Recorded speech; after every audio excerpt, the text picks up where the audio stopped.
Hi guys, welcome to the channel. It's Michelle, your practical priestess here at Divinely Genuine, here to go through the astrology for today, December 13th, 2018. So we have some definite negative, more trying aspects in the astrology. A reason that I love astrology, one reason of many, is the ability to see, okay, on this day, it's a good idea to do this. On this day, it's a better idea to do that instead of that day, and la, la, la, right? So with negative aspects, we're not to ignore them or to put life on hold. We're to, like squares and quintile and inconjunctions, and we're to just approach things from like a different angle, and sometimes you're just to hold off until, there's a better connection amongst the communication going on that does influence us here on Earth. Let's start with the moon. The moon was in Aquarius, has been in Aquarius for the past 2 days. It's gone into Pisces today. It's about 2 to 3 degrees right now. I'm doing this about 1 or 2 o'clock on Thursday.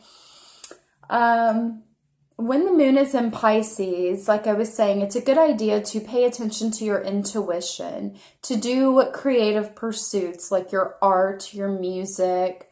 Tarot is a good idea. Healing work, playing with crystals, because your intuition is magnified on days when the moon is in a water sign, okay?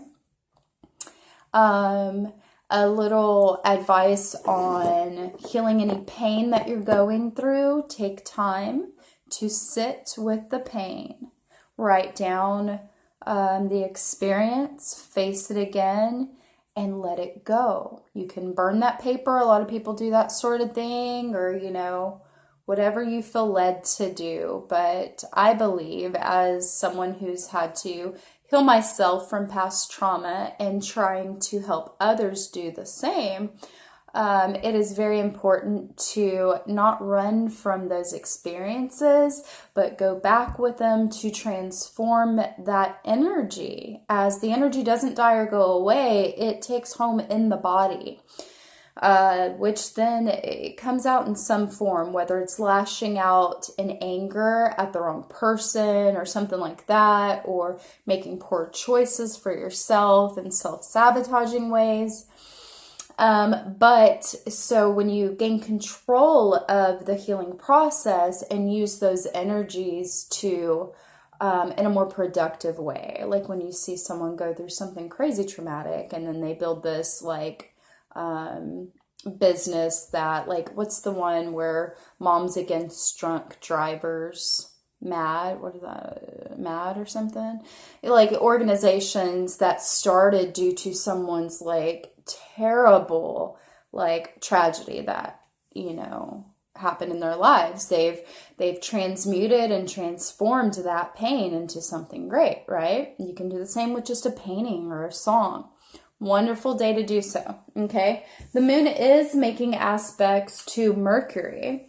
It's making a square to Mercury, so it's very negative, not very negative, it's a negative, harsh aspect. It's not pleasing and easy and just flowing, okay? It's restrictiveness there. There's blocks. So if you need to have an important conversation and you cannot wait, it's a good idea to rethink it, to plan it out, and to come to look at it from a different angle, to reassess it, okay? As the moon is our emotions, right? And Mercury is our communication and how we're processing intellectually. Okay, so, and Mercury is in Sag now. It's no longer in Scorpio, where it has been. So that changes our communication from looking real deep, right? Intellectually processing things to the core, as far as they'll go, looking at the depths, right? To coming out as the archer with a more positive view, okay, I've seen the shit, I've seen the dark, where am I going to take it, right? So Mercury is there in Sagittarius, which is positive, but with the square on our moon and our emotions, we may want to hold off on communicating, or like I said, go at it from a different angle, plan it out a little more. We've got, let's see, Mercury is in conjunct Uranus and Aries. Uranus and Aries is like random, out of the blue ideas and wanting to push them into action, depending on where Aries is in your sign as well. Like for me personally, Aries is in my relationship house. So for me, like relationships can just like out of the blue, feel faded or, just make really good connections like that you didn't see coming. And then you're just like, well, shit, now that this has appeared, that kind of thing. Because Uranus takes out this real Uranus brings about it a real random out of the blue high energy that you weren't expecting. It's like the shocker, like, whoa. It's Aquarius is ruled by Uranus, and Aquarians, I have a moon in Aquarius. You'll, sometimes will be like, whoa, do they actually fucking wear that? Like, do they not see that their socks are different? But the Aquarians, like, who gives a fuck? Like, so, but when you see that with Aries, who wants to push things forward into action, you're going to have that drive to push things into action, but be prepared for anything with Uranus there, right? You can get with me and I'll take a look at your natal chart. I offer readings at divinelygenuine.com. If you have any trouble with the site, you can hit me up on my Facebook page, and I'm probably going to put a little more energy into my Etsy shop as well. But yeah, anywho. So Mercury, let's talk about Venus. Venus is still in Scorpio. And like I mentioned, Scorpio is depth. It's as deep as you can go, okay? Venus is our relationships, it's love, it's partnerships, it's business, diplomacy, it's feeling comfortable, it's beauty, peace, harmony, it's our value as far as, like Taurus is ruled by Venus, and Tauruses are like magicians. Like they know their value. They understand they have to give a certain amount of energy to then get what they seek, to get the resources, to get the money, to get the people, to get the resources, to get the money. Like they just can do it, like no problem. So with Venus and Scorpio, I feel like we're going to our depths of like what is important to us, what do we value, in relationships, in business, in projects, with our money. And it's making a quintile to Pluto, which rules Scorpio. Quintile is an obsessiveness. So we could be obsessed with past relationships, past pain. We could be obsessed with transforming in new relationships or transforming old relationships. Obsessed with projects that are part of our rebirth. I feel like it's very faded though when dealing with Pluto, because there's this intense pain and this intensity to transmute the energy. I feel like it takes a lot from the universe to push that through, and that things become faded when that happens. I do listen to the Leo King a lot, and he was talking about how Saturn, which is our teacher, is a very karmic role player in the sky as well, which makes sense because it's the lessons that we're learning. Saturn, okay? So Venus is sextile Saturn. And sextile is a very positive aspect or communication between two planets.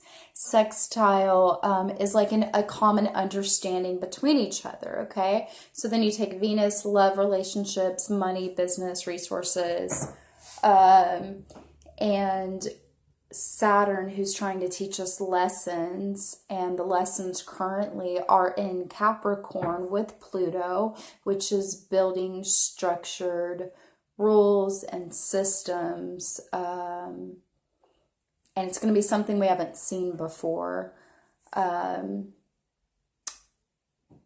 I think that if I remember correctly, the Leo King, who's an amazing astrologer, and y'all should totally get his app because like I can't even like begin to do what this dude does with interpreting the astrology. It's crazy awesome. But I believe what he was saying was that Saturn wasn't in this position, hasn't been in this position for like 30 years, okay? So we haven't seen what we can build with Saturn if we use the astrology and our knowledge and our path and our learning as we go in 30 years. Okay, so we're building, I feel like this is teaching us Venus sextile Saturn with Venus in Scorpio and Saturn in Capricorn. We're asking ourselves deeply, what do we want out of relationships, business, our time and money, our energy?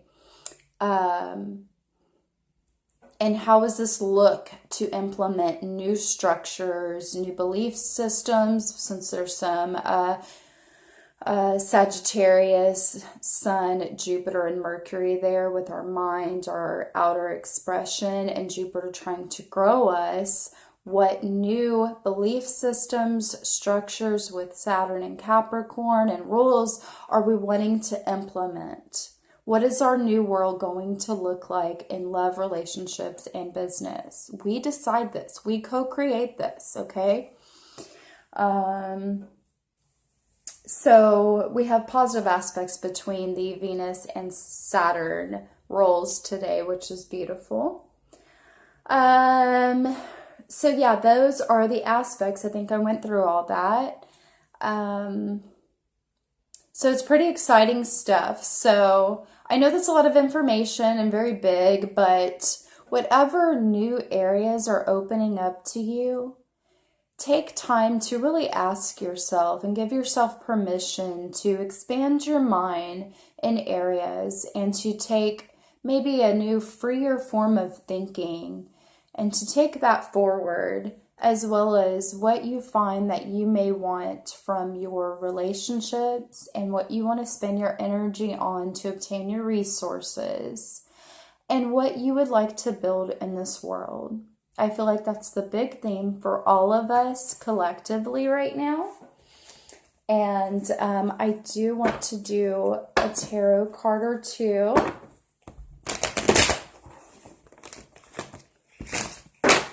Divine Spirit, I just ask that you would give us some wisdom through the tarot on what to keep in mind today with the astrology for all of us collectively. We thank you for it, Spirit. Oh.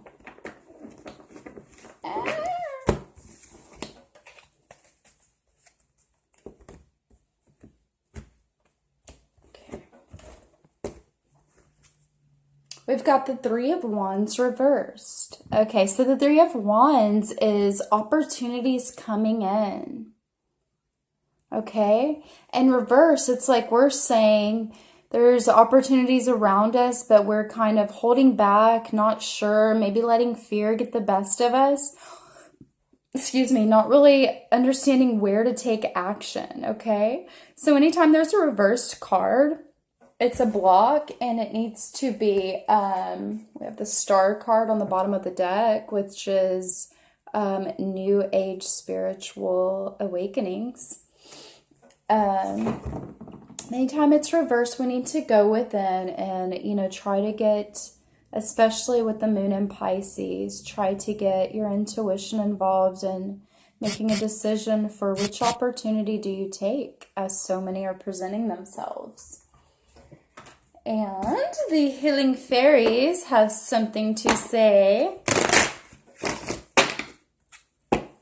I hope I can make this a little more entertaining for you guys. My moon in Aquarius does not like to plan too much. I kind of require the seat of the pants electricity to help me stay motivated and inspired to do things. So, I have my own little struggles going on. I'm not perfect. But it is my plan to make it more entertaining for you all. All right, and let's see what we got here. We've got higher consciousness, and it's reversed. Okay, so, I have to tell you what I feel led to tell you, right? So I feel like when this comes up that we need to think of collectively, what are we trying to do for our planet and for future generations? What are we collectively? What is higher consciousness collectively? What are we doing for the higher consciousness of mankind? It's reversed. So are we just thinking about our own little world? Are we understanding that inwardly what we find there is what we can outwardly help others on a collective level? Higher consciousness also, I would say, is being told to, get quiet. Listen to your higher self, and then you'll know like which opportunity to take. I want to pull that one up here. H-I-J-K. J-K, wait, Asia. That's terrible. You're receiving guidance from your true self, your higher consciousness, which is one with divine universal wisdom. You're listening to love rather than fear. Okay, so with the reverse, we may be listening too much to fear. We've got to get quiet and let God and Goddess energy fill our hearts with the knowing that it's safe and okay to move forward for a better world with these new opportunities. I love you guys. I hope y'all enjoyed today's daily horoscope. Like, share, and subscribe if you feel led, and I'll see you tomorrow. Peace.